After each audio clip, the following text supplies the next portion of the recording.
पहली बात तो ये है कि अभी चुनाव जब सामने आता है उस समय उनको हर चीज की जल्दी हो जाती है। इतने दिनों तक उनको मौका मिला, क्योंकि अब झारखंड 2000 साल में बना था, अब 24 साल से ज्यादा होने को है। इसके बावजूद उनको उस समय याद नहीं आई इन बातों की, जब यहाँ पर वो 17-18 साल तक राज किए। कई मुख्यमंत्री रहे उनके झारखंड में।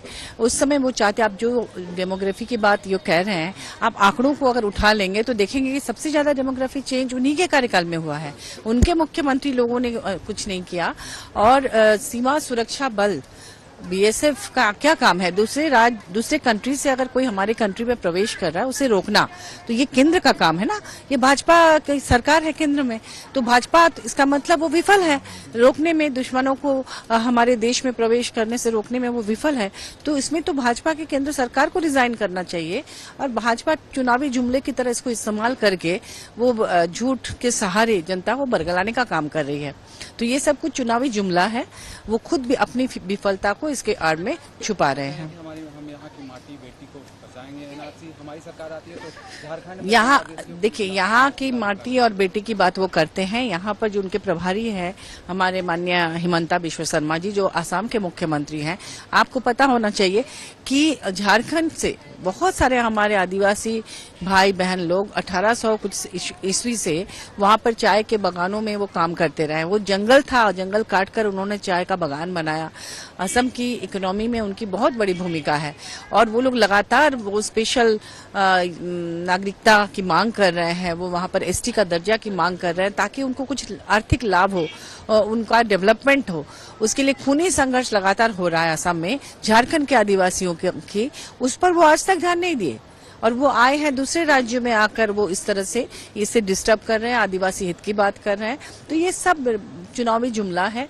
अब चुनाव का समय है, भाजपा देख रही है कि वो यहाँ हार रही है फिर से दोबारा, तो इसमें कुछ बौखला गई है और कुछ भी अनाप शनाप बयान दे रही है। शिवराज सिंह चौहान ने कहा, जो केंद्रीय मंत्री और प्रभारी भी हैं यहाँ जी, उनके कहने से क्या फर्क पड़ता है, क्योंकि ये यहाँ होना नहीं चाहिए। यहाँ की जनता भी कभी नहीं चाहेगी, क्योंकि यहाँ जो गंगा जमुनी तहजीब है झारखंड में, सभी लोग जिस तरह से प्यार से सैकड़ों सालों से मिलजुल कर यहाँ पर रहते आए हैं, एक दूसरे के पर्व त्योहार में शिरकत करते रहे हैं, इसमें यहाँ कोई नहीं चाहेगा कि डिस्टर्बेंस पैदा करे। भाजपा का तो एक ही उद्देश्य है, जाति और धर्म के नाम पर लोगों को बांटना, लोगों को गुमराह करना, दूसरों की पार्टियों में तोड़फोड़ करना और इस तरह से माहौल को खराब करना। मैं पूरी तरह से आश्वस्त हूं कि हम प्रचंड बहुमत की सरकार हरियाणा में भी बनाएंगे और हम बहुमत की सरकार जम्मू कश्मीर में भी बनाएंगे। हरियाणा, जम्मू कश्मीर, अब आने वाला महाराष्ट्र और झारखंड के मुद्दे कोई देश से अलग नहीं है। मुद्दे बेरोजगारी हैं, मुद्दे 10 साल का जो जंगल राज भाजपा ने चलाया हरियाणा में वो है, किसान की, पहलवान की, जवान की, युवा की जो अवहेलना की गई वो है। लोग त्रस्त हो चुके थे और लोगों को एक आशा, एक विश्वास है कि कांग्रेस की सरकार आएगी तो निवेश भी आएगा और नौकरी भी आएगी, और एग्जिट पोल आपको वही दिखा रहा है। मैं पूरी तरह से आशान्वित हूं कि हमारे नंबर अंततोगत्वा एग्जिट पोल से भी कहीं ज्यादा आएंगे। वो मतलब एक दिन भी नहीं बचा हो तो ये बातें कहेंगे, लेकिन कल जब नतीजे आएंगे तब आपको मालूम पड़ जाएगा। मैं ओवर कॉन्फिडेंस से या वैसे नहीं कह रही हूँ, ये ग्राउंड रियलिटी है। तो क्या वजह मानते आप? करें 60 से ऊपर सीटें आ रही, क्या बीजेपी के से लोग नाराज ज्यादा थे या कांग्रेस ने ज्यादा बेहतर काम किया है? और दलित वोट क्या लगता है किस तरफ गया इस बार? देखो, ये भाजपा से लोग बेहद नाराज थे 10 साल के भाजपा के शासन से। दूसरी ओर जो राहुल जी ने यात्रा की और एक पूरे देश में एक माहौल पैदा किया, और हरियाणा में चुनाव आ गया है, माहौल पैदा हुआ है हरियाणा में भी, और हर एक वर्ग आज विश्वास कर रहा है कांग्रेस पार्टी पर। राहुल जी ने जो बातें कही हैं, गारंटीज की बात, हमारे जो प्रोमिसेस हैं, जो वायदे हुए हैं, इसमें जो गरीब तबका है, जो हमारा दलित वर्ग है या दूसरे वर्ग हैं, आज वो कांग्रेस के साथ दोबारा से, क्योंकि पीछे ये सब मानते हैं कि ये वर्ग हमसे दूर हुआ था, लेकिन दोबारा विश्वास हो रहा है। हम सब जमीन पर काम कर रहे हैं, लोगों की उम्मीदें हैं, कांग्रेस पार्टी से उम्मीदें हैं। तो ये सब फैक्टर्स हैं जो इन वर्गों को, 36 बिरादरी को आज कांग्रेस की ओर आकृष्ट कर रहे हैं। और मुझे पूरा विश्वास है कि ये सारी चीज़ें हरियाणा के हित में भी होंगी और कांग्रेस की सरकार बनेगी प्रचंड बहुमत से सरकार बनेगी, लोग कांग्रेस को वोट देंगे। अब तो खैर मशीनों में बंद हो गया है सब कुछ, और कल निकल आएंगे। और एग्जिट पोल भी आप लोगों के बाय एंड लार्ज इसी बात को कह रहे हैं। रेंज ऊपर नीचे हो सकती है आप लोगों की, लेकिन हमारा विश्वास। इस इंस्पेक्शन में 6,671 पॉट होल्स को आइडेंटिफाई किया गया, जिसमें से 3,454 को ऑलरेडी भर दिया गया है, और जो रिमेनिंग 3,217 है उनको भी आने वाले कुछ दिनों में रिपेयर कर दिया जाएगा। हमारी एक इंस्पेक्शन में ये भी एक बात निकल के आई कि कई सारी सड़कें डैमेज्ड हैं क्योंकि वहां पे डीएमआरसी का काम चल रहा है, सराय काले खान के एरिया में आरआरटीएस का काम चल रहा है, डिस्कॉम्स ने कई जगह अपनी लाइंस ले करी हैं। तो जहां जहां पर किसी अन्य एजेंसी के काम के द्वारा की वजह से सड़कें टूटी हुई हैं, with in the next few days in सारी एजेंसीज के साथ हम पीडब्ल्यूडी की मीटिंग करवाएंगे, सो दैट जहां पे डीएमआरसी ने रिपेयर करना है उसको भी तुरंत शुरू करवाया जाएगा, जहां पे आरआरटीएस ने रिपेयर करना है उसको भी तुरंत करवाया जाएगा। एक सड़क के बारे में स्पेसिफिकली मैं डिटेल शेयर करना चाहूंगी, और वो है new Rohtak road. New Rohtak road जो टिकरी बॉर्डर जाती है नांगलोई मेट्रो स्टेशन से मुंडका होते हुए, वो शायद आज के दिन में दिल्ली की सबसे खराब हालत में सड़क है। उसका रीजन ये है कि न्यू रोहतक रोड के इंटीरियर में बहुत सारी अनऑथराइज्ड कॉलोनीज भी हैं, वहां पे पॉपुलेशन बहुत बढ़ी है। सो ओवर टाइम जो वहां से पानी निकल कर आता है उसको अकोमोडेट करने के लिए न्यू रोहतक रोड का जो ड्रेन है उसकी कैपेसिटी कम पड़ रही है। दूसरा, इस साल मॉनसून में तकरीबन नॉर्मल से 2 गुना बारिश हुई है। नॉर्मली मॉनसून में दिल्ली में 600 mm बारिश होती है, इस बार 1000 mm से भी ज्यादा बारिश हुई। तो इसको ध्यान में रखते हुए न्यू रोहतक रोड पे एक नया ड्रेन पीडब्ल्यूडी द्वारा बनाया जा रहा है। ये ड्रेन नांगलोई मेट्रो स्टेशन से टिकरी बॉर्डर तक होगा। ये 2 पार्ट्स में होगा। नांगलोई मेट्रो स्टेशन से ड्रेन का एक हिस्सा हिरनकुदना ड्रेन में जाएगा, और दूसरी तरफ से टिकरी बॉर्डर से ड्रेन का दूसरा हिस्सा भी हिरनकुदना ड्रेन में आएगा। ये एक लॉन्ग टर्म सोल्यूशन है कि आने वाले समय में न्यू रोहतक रोड पे पानी ना आए और उसकी वजह से सड़क खराब ना हो। इसके लिए 183 करोड़ रुपीस का सैंक्शन पीडब्ल्यूडी ने दिया है फ्राइडे को एक एक्सपेंडिचर फाइनेंस कमेटी की मीटिंग में। तो 4 हफ्ते के अंदर अंदर इस ड्रेन पर भी काम शुरू हो जाएगा, and in parallel new Rohtak road की भी रीलेइंग का काम, जहां जहां गड्ढे हैं, जहां पे भी पूरे पैचेस करने हैं, जहां पे कंक्रीटिंग करनी है, उसका काम होगा। अरविंद केजरीवाल जी अब जेल से बाहर आ गए हैं, और उनके मार्गदर्शन में युद्ध स्तर पर दिल्ली के जो रुके हुए काम हैं वो दिल्ली सरकार द्वारा किए जा रहे हैं और आगे भी करवाए जाएंगे। बीजेपी का कह रहे हैं कि हम सब संभाल लेंगे। कौन बोल रहे हैं? यहाँ के हरियाणा के मुख्यमंत्री सब संभाल लेंगे। कहीं ना वो कहीं संभाल लेंगे मीन्स घोटाला करेंगे पोस्टल बैलेट में। आप देखिए महाराष्ट्र में क्या ना, उनकी ताकत है पोस्टल बैलेट में है, तो सबको हमको सतर्क रहना पड़ेगा। हरियाणा बीजेपी हार गई, जम्मू कश्मीर बीजेपी हार गई, महाराष्ट्र बीजेपी हार रही है, और झारखंड भी बीजेपी हार रही है। Thank you. Haryana exit poll पे कुछ कहेंगे, क्योंकि बताया जा रहा है कि कांग्रेस की सरकार आ रही है। मैं ऑनेस्टली बोलूं, मैं बहुत ज़्यादा एग्जिट पोल्स पे मैंने कभी टिप्पणी की नहीं है, बिकॉज मेरे खुद का भी एक्सपीरियंस रहा है।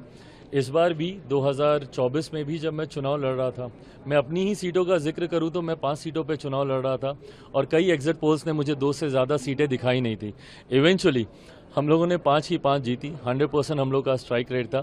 तो मेरे एक्सपीरियंस और एग्जिट पोल से ज़्यादा विश्वास मुझे मेरी मेहनत पे है। जो मेहनत मेरे साथियों ने की, भारतीय जनता पार्टी के लोगों ने की, हम लोग के गठबंधन ने की, उस पर मेरा विश्वास है, और मैं मानता हूं कि इवेंचुअली जब रिजल्ट्स कल आएंगे वो हम लोग के एनडीए गठबंधन के पक्ष में ही होंगे। Her Excellency राष्ट्रपति मुइज्जू, दोनों देशों के डेलीगेट्स, मीडिया के हमारे साथी, सबको नमस्कार। सबसे पहले मैं राष्ट्रपति मुइज्जू और उनके प्रतिनिधिमंडल का हार्दिक स्वागत करता हूं। भारत और मालदीव के संबंध सदियों पुराने हैं और भारत मालदीव का सबसे करीबी पड़ोसी और घनिष्ठ मित्र देश है। हमारी नेबरहुड फर्स्ट पॉलिसी और सागर विजन ने मालदीव का महत्वपूर्ण स्थान है इन दोनों में। हमको जानकारी नहीं है कि ये संजीव अरोड़ा कौन है।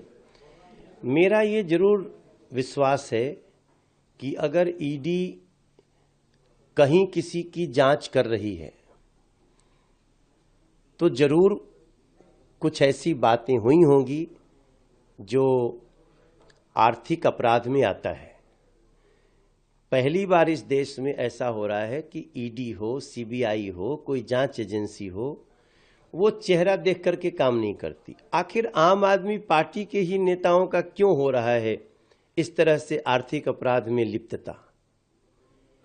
संजय सिंह भी आर्थिक अपराध में लिप्त हैं, अरविंद केजरीवाल जी भी लिप्त हैं, मनीष सिसोदिया जी भी लिप्त हैं और ये सभी एक लंबे समय तक जेल में रहे, अभी बेल पे हैं। कोर्ट ने इनको बरी नहीं किया है और यहां तक कि कोर्ट ने तो मुख्यमंत्री को उनकी सारी शक्तियां भी छीन चुकी हैं। उसी के कारण उनको कुर्सी छोड़नी पड़ी और किसी और को कुर्सी पे बैठना पड़ा 3-4 महीना के लिए। लेकिन आज दिल्ली की जनता सोच रही है कि भाई ये आम आदमी पार्टी का नेता जब बड़ा हो जाता है तो वो चोरी क्यों करने लगता है, भ्रष्टाचार क्यों करने लगता है। तो अब दिल्ली की जनता भी जान चुकी है, पंजाब की जनता भी जान चुकी है।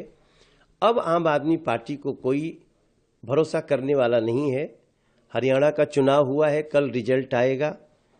हमारा इंटरेस्ट बड़ा रहेगा कि मैं देखता हूं आम आदमी पार्टी को कितनी सीटें मिलती हैं, क्योंकि अरविंद केजरीवाल को उनकी पत्नी ने भी, सुनीता केजरीवाल जी ने भी और स्वयं अरविंद ने खुद को, मैं हरियाणा का बेटा हूं, मैं हरियाणा का बेटा हूं।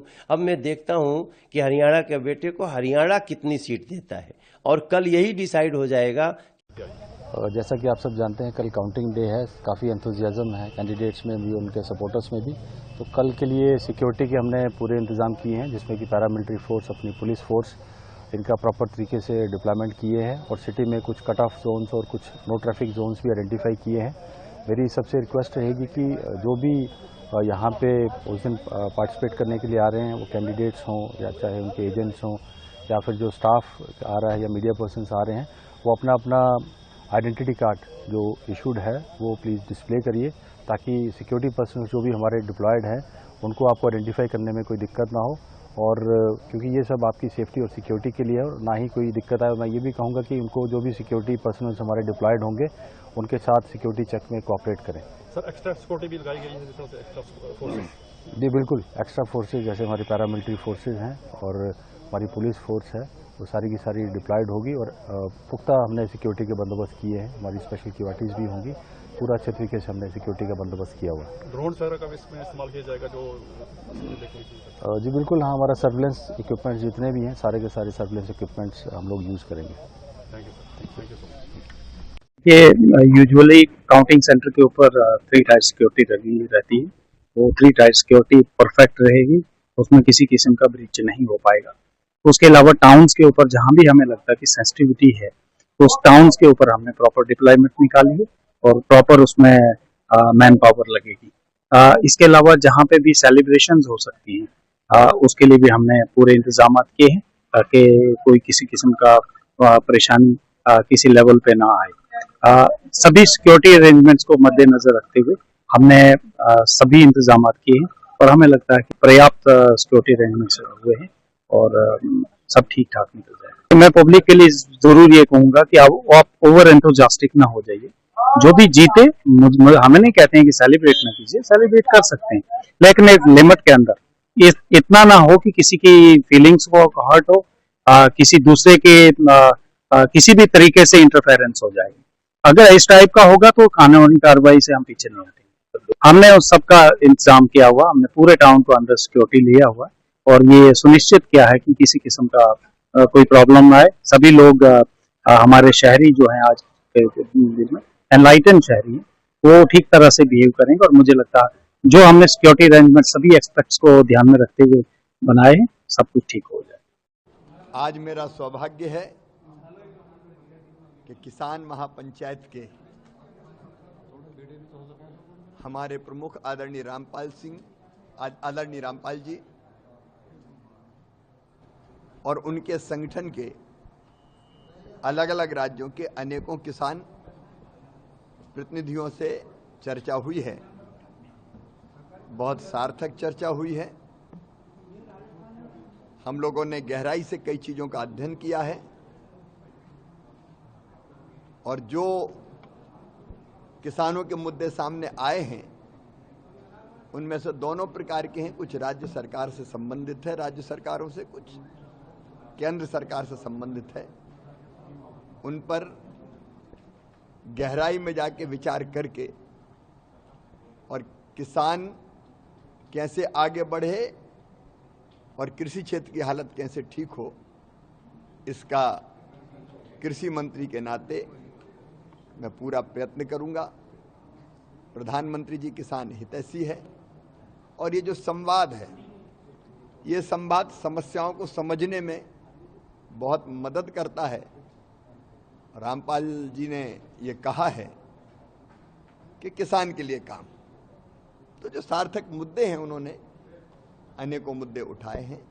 हम बहुत गहराई और गंभीरता से विचार करके कई चीज़ें प्रधानमंत्री जी के नेतृत्व में हो रही है, मैंने उसका भी जिक्र किया कि किसानों के हित में पिछले दिनों लगातार अनेकों फैसले किए गए हैं। जैसे कृषि विकास योजना में अब हमने पूरा लचीलापन ला दिया है कि जिस राज्य के लिए जो योजना उपयुक्त हो उस पर वो काम करें। ऐसी कई चीज़ों पर काम हुए, उसके विस्तार में मैं नहीं जा रहा, लेकिन कई चीज़ों पर होने की ज़रूरत है। तो उन्होंने कई चीज़ें, फसल बीमा योजना सहित अनेकों चीज़ों की तरफ ध्यान आकर्षित किया है और हम पूरी गंभीरता से इन समस्याओं के समाधान के प्रयत्न करेंगे। किसान साथियों से मिलकर मैं बहुत गदगद हूँ, प्रसन्न हूँ और इन्हीं की सेवा मेरे लिए भगवान की पूजा है। अनेकों मुद्दों पर हुई है, अब उसको वर्कआउट करेंगे हम। कई तरह के मुद्दे हैं। एक दो मुद्दे तो बता दीजिए। मैंने बताया फसल बीमा योजना की बात आई। क्या किसानों को दिक्कत हो रही है क्लेम लेने में? नहीं, उसकी विशेषताएं भी पहले कुछ थी नहीं। अब ऋणी और अऋणी किसानों में वो स्वैच्छिक हो, बाध्यता न रहे, स्वैच्छिक है भी, लेकिन कई जगह आता है कि वो स्वैच्छिक नहीं है। कोई अगर ऋणी है तो उसको इस योजना के अंतर्गत लाया जाता है। ऐसी कई चीजों पे हुई है। एमएसपी गारंटी पे सब कोई बात, कई मुद्दों पर चर्चा हुई है। से काउंटिंग का रहेगा कल, जो है काउंटिंग क्या टाइमिंग रहेगी, किस तरह के इंतजाम होंगे? काउंटिंग जो है वो 2 जगहों पर हो रही है, जो कि बगल बगल हैं, प्रीमाइसेस दोनों। एक तो गवर्नमेंट का जो पॉलिटेक्निक कॉलेज है, दूसरा जो गवर्नमेंट का एमएएम कॉलेज है, तो अगल बगल ही है। तो वहाँ जो हमारी जम्मू की 11 असेंबली कॉन्स्टिट्यूंसीज हैं उनकी काउंटिंग वहीं होगी। सिक्योरिटी के पूरे इंतजाम किए गए हैं और जो गाइडलाइंस हैं कमीशन की उसके हिसाब से हैं। और साथ ही साथ 100 मीटर में वहाँ निषेधाज्ञा लागू रहेगी, जिसमें मैंने आदेश भी कर दिया है। और जो हमारा उस एरिया में जो भी आएगा उनको सबको आई कार्ड वगैरह इशू रहेगा, वही लोग अलाउड होंगे जो आई कार्ड वगैरह उनके पास रहेगा। सर, इसके अलावा जो प्रीमिसेस के आसपास पे क्या रिस्ट्रिक्शंस रहेंगे? ट्रैफिक का थोड़ा बहुत डाइवर्जन रहेगा, बट लेकिन मैं ये बोलना चाहूँ कि उस प्रीमाइस के आसपास 100-200 मीटर छोड़कर बाकी सारा नॉर्मल तरीके से चलेगा, कोई दिक्कत नहीं। और सर कोई गाइडलाइंस जो है जो इशू होती हैं सर? हाँ जी, बिल्कुल। जो काउंटिंग के 100 मीटर जो काउंटिंग स्थल उसके 100 मीटर के अंदर कोई भी किसी प्रकार का, जैसे विक्ट्री प्रोसेशन हो गया या पटाखे छोड़ना या कोई भी स्लोगन करना, ये सब चीजें मना है। अगर किसी को अपनी रैली निकालनी है, वो किसी भी प्रकार की रैली है, तो बिना मेरी परमिशन के नहीं निकालेंगे। परमिशन उनको लेना होगा, उसके लिए हमने रूट्स डिसाइड करेंगे, तो उनके हिसाब से। अच्छा, वो बाद में? हाँ। और सर कोई जो सुरक्षा के इंतजाम? सुरक्षा के जो इंतजाम हैं वो बहुत 3 टीयर की सुरक्षा के इंतजाम है। तो इसमें हमारी पैरामिलिट्री फोर्सेस भी हैं, हमारी डिस्ट्रिक्ट पुलिस या आर्मड भी है, तो सारा इंतजाम किया गया है। और सर काउंटिंग का अपडेट कैसे मिलेगा सर? काउंटिंग के अपडेट के लिए मीडिया का एक अलग से सेंटर बनाया गया है, जिसमें मीडिया के जितने भी कर्मी हैं वो अपना वहां बैठेंगे, उनको हर राउंड के बाद चीजें बताई जाएंगी। और कोई सर जो ट्रेनिंग्स वगैरह उनको ट्रेनिंग जो है उनकी हो चुकी है एम्प्लॉयज की, और हमारे पास लगभग 2000 एम्प्लॉयज ने ट्रेनिंग किया है, जो काउंटिंग से रिलेटेड सबकी ट्रेनिंग हो चुकी है। और सर कोई एजेंट के लिए जो गाइडलाइंस है उनको अपना उनके लिए प्रॉपर क्या चीज मना है, क्या चीज करना है, वो सारी चीजें उनको बता दी गई हैं, उसके हिसाब से उनको आना है। कोई सर जो टेक्नोलॉजी का यूज हो रहा है? देखिए, सुरक्षा की जो एजेंसीज हैं वो अपने हिसाब से उनका यूज करेंगे, और सिक्योरिटी के अगर दृष्टि से हम बात करें तो टेक्नोलॉजी का, बाकी चीजों में जो टेक्नोलॉजी का प्रयोग है वो जो भी जरूरत समझी जाएगी और जो भी परमिसिबल होगी गाइडलाइंस के हिसाब से वो की जाएगी। शुरुआत शायद मैंने की थी, याद है, तो उस समय हमने अपने यंग इनोवेटर्स, स्टार्टअप्स और एंटरप्रेन्योर्स और एमएसएमईज को रिसर्च एंड डेवलपमेंट के लिए 1.5 करोड़ रुपए तक की सहायता देने की घोषणा मैंने किया था। अनेक चैलेंजेस के माध्यम से हम अपने इनोवेटर्स को न सिर्फ इनोवेशन के लिए प्रोत्साहित करते रहे, बल्कि इसके लिए जरूरी फंडिंग भी प्रदान करते रहे। आईडिक्स ने डिफेंस इंडिया स्टार्टअप चैलेंज यानी डिस्क के माध्यम से हमारे स्टार्टअप्स और एमएसएमईज को रिसर्च एंड डेवलपमेंट क्षेत्र में और अधिक इन्वॉल्व किया। 2021 आते आते आपने सफलता की ऐसी ऊंचाइयां छुई कि आपको इनोवेशन में उत्कृष्टता के लिए प्रेस्टीजियस प्राइम मिनिस्टर अवार्ड से भी सम्मानित किया गया। बहुत बड़ा मामला सामने आया है और गुजरात की पुलिस ने भी और मध्य प्रदेश की पुलिस ने भी बहुत ही बड़ा मामला पकड़ में उनके द्वारा किया गया है, और निश्चित रूप से मैं समझता हूं कि उनकी जितनी सराहना की जाए उतनी कम है कि उन्होंने बड़ा काम किया है। मैं धन्यवाद दूंगा उनको। और जहां तक सवाल कांग्रेस के आरोप का है, तो प्रदेश अध्यक्ष माननीय VD Sharma ji press conference में पूरी तरह से बोल चुके हैं इस मामले में, लेकिन मेरा यह कहना है कि अपराधी के साथ में अगर कोई फोटो है किसी के, तो मुझे लगता है कि सार्वजनिक क्षेत्र में और राजनीतिक क्षेत्र में काम करने वाले जनप्रतिनिधि हों, चाहे वो किसी भी जिम्मेदारी के पद पर हों, तो अनेक लोग आकर के फोटो खिंचाते हैं। फोटो खिंचाने से मुझे लगता है कि कोई अपराधी बच जाएगा, फोटो खिंचाने से कोई अपराधी बचेगा नहीं। उनके खिलाफ तो कड़ी से कड़ी कार्रवाई होना चाहिए, और कोई भी अपराधी हो उसके खिलाफ जितनी ज्यादा से ज्यादा कार्रवाई और कड़ी से कड़ी कार्रवाई हो वो करना ही चाहिए, और कानून अपना काम करेगा।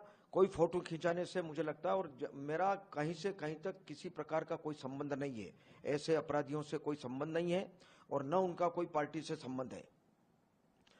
और कांग्रेस जहां तक आरोप लगा रही है, तो कांग्रेस अपने गिरेबान में झांक करके देखे, और ये सारी बातें मुझे लगता है कि प्रदेश अध्यक्ष जी ने बहुत स्पष्ट कर दी है, बहुत कुछ कहने की आवश्यकता नहीं है, लेकिन कांग्रेस अपने गिरेबान में झांक करके देखे कि कांग्रेस कहां खड़ी है। कांग्रेस के नेता केवल बौखला रहे हैं। मुझे लगता है कि हम कतई पक्ष में नहीं है कि ऐसे अपराधी लोगों को कहीं बचाने की बात हम नहीं करेंगे। उनके खिलाफ जितनी कड़ी से कड़ी कार्रवाई हो सकती वो करें। सर, वो आपका कांग्रेस आरोप लगा रही है कि काफी ज्यादा मतलब आपकी फोटो है लगातार हैं, हर चीज में, और वो कह रही इस्तीफा मांग रही कि आपको इस्तीफा देना चाहिए फोटो में आपके साथ में आपके सहयोगी। फोटो, मैंने कहा कि फोटो तो राजनीतिक क्षेत्र में, सार्वजनिक क्षेत्र में अनेक लोगों के फोटो होंगे, फोटो खिंचाते हैं लोग, और फोटो खिंचा करके वो कहीं ना कहीं प्रदर्शित भी करते हैं, लेकिन मुझे नहीं लगता है कि फोटो खिंचाने से किसी का अपराध अगर बचता हो या कोई अपराधी छूट जाएगा, ये कभी संभव नहीं होगा, और अपराधी, ऐसे अपराधियों के खिलाफ कड़ी कार्रवाई होना चाहिए। मैं यही कहना चाहता हूँ।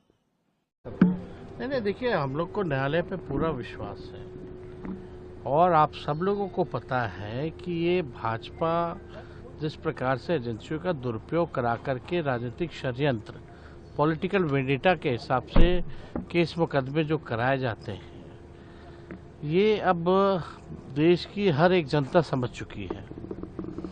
डराना, धमकाना, दबाना, हम लोग जो है न्यायालय पर पूरा विश्वास है। हम लोग अपने पक्ष को न्यायालय में रखते हैं, और हमें पूरा उम्मीद है कि न्यायालय से हम लोगों को न्याय मिलेगा, जैसे आज मिला है। और इस केस में कहीं भी दम नहीं है, और आगे हम लोग लड़ने वाले लोग हैं, और हम लोगों की जीत तय है। आप सब लोग जानते हैं, जो लोग डरपोक होते हैं वो इस तरह का काम, राजनीतिक षड्यंत्र एजेंसियों का दुरुपयोग वो लोग करते हैं। तो हम लोग जो है इसमें कहीं कुछ छुपा नहीं है, जिसको जो गाली देना है गाली दे, लेकिन सच तो सच ही रहेगा। आप कुछ भी केस बना लोगे लेकिन केस में तो दम है नहीं। तो हम लोग को पूरा विश्वास है आगे अब जो भी मामला होगा उसमें हम लोग जो है अदालत में पक्ष रखेंगे। कल लोकसभा चुनाव का देखिए रिजल्ट आ रहा है, अब जनता मालिक है और देश की जनता ने पहले भी इशारा किया है। जिस प्रकार से भाजपा का ग्राफ गिरा है, एनडीए का ग्राफ गिरा है, हमको लगता है कि वही ट्रेंड रहेगा और हरियाणा और कश्मीर की जनता जो है इस बार इंडिया अलायंस की सरकार बनाएंगी।